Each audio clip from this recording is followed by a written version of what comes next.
साहब ने कहा कि हम ट्रेन के डब्बे में चाय बेचते थे। गुरु, हम आपको चाय बेचते हुए तो नहीं देखे हैं, लेकिन रेलवे बेचते हुए आपको देख रहे हैं। गुरु, हम आपको चाय बेचते हुए तो नहीं देखे हैं, लेकिन बीएसएनएल बेचते हुए देख रहे हैं।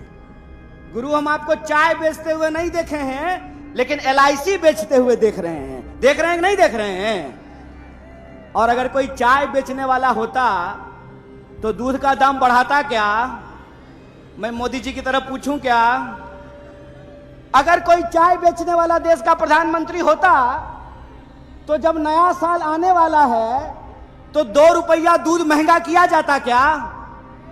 हम आपसे आग्रह करते हैं कि व्हाट्सएप मैसेज पे मत जाइए। टीवी जो आपको दिन रात दिखाता है उस पे भरोसा मत कीजिए। सच्चाई यह है कि सरकार कुछ भी भाषण दे दे, महंगाई से इस देश की अर्थव्यवस्था की कमर टूट रही है। सच्चाई यह है कि नौकरियों के नहीं चलते अकेले रेलवे में 2.5 लाख पोस्ट खाली है। नौकरियों में भर्तियां नहीं होने के चलते नौजवानों के सपने टूट रहे हैं। जीएसटी और नोटबंदी के चलते व्यापारियों की कमर टूट रही है। यह जो देश का सपना टूट रहा है, उस टूटे हुए सपने को जोड़ने का नाम है भारत जोड़ो यात्रा है। इस बात को याद रखिएगा। और यह भारत जोड़ो यात्रा अपने मुहिम में सफल होगा जब हम भारतीय राष्ट्रीय कांग्रेस के एक एक कार्यकर्ता, जो भारतीय राष्ट्रीय कांग्रेस ने हमको आजादी दिलाई है, उस आजादी को बचाने के लिए संघर्षरत रहते हैं। हमको ये याद रखना पड़ेगा कि डॉक्टर बाबा साहब भीमराव अंबेडकर ने हमको बराबरी का संविधान दिया है। और यह जो बराबरी का संविधान है, जब तक यह संविधान जिंदा रहेगा तब तक हिंदू और मुसलमान को आपस में कोई लड़ा नहीं सकता है, इस देश को कोई मिटा नहीं सकता। इस बात को याद रखिएगा। इसीलिए संविधान की रक्षा करने के लिए भारतीय राष्ट्रीय कांग्रेस के विचारों को जनता के बीच में लेकर जाने के लिए और जनता के जो सवाल हैं, रोजी रोटी कपड़ा मकान का सवाल, उस पर ईमानदारी से लड़ने के लिए मैं आप तमाम लोगों को बधाई देता हूं, शुक्रिया देता हूं। दोस्तों, हम एक गंभीर परिस्थिति से गुजर रहे हैं।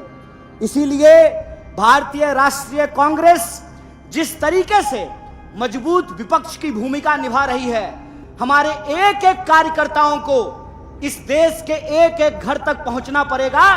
और जो हमारी विचारधारा है, वैष्णव जनते तेने कहिए पीड़ पड़ाई जाने दे। वैष्णव होने का मतलब होता है दूसरे के दुख दर्द में शामिल होना। और आज इस देश का दुख दर्द क्या है? दुख दर्द यह है कि जीएसटी और नोटबंदी के चलते इस देश के व्यापार को तबाह कर दिया गया है। दुख दर्द यह है कि 100 में से 45 लोग बेरोजगार होकर के घूम रहे हैं। दर्द यह है कि हर 15वें 16वें मिनट में हमारी किसी महिला के साथ कोई अत्याचार होता है। दर्द यह है कि शोषितों वंचितों के ऊपर अत्याचार हो रहा है। दर्द यह है कि दिन भर ये साहब क्या भाऊ लाठी लेकर के ड्यूटी करते हैं, बुढ़ापा में पेंशन नहीं मिलेगा तो आपको सुरक्षा मिलेगी।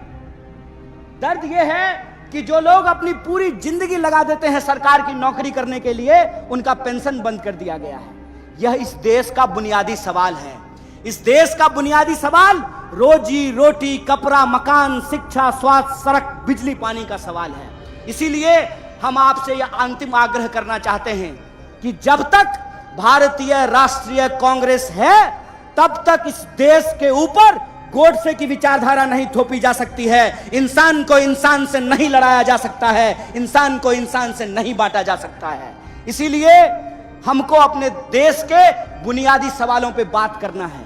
और बुनियादी सवाल पे बात हो, इसके लिए जरूरी है कि नफरत की भाषा जो बोलने वाले लोग हैं, हम उनके साथ नहीं खड़े होंगे। समाज को जो बांटने वाले लोग हैं, हम उनके साथ नहीं खड़े होंगे।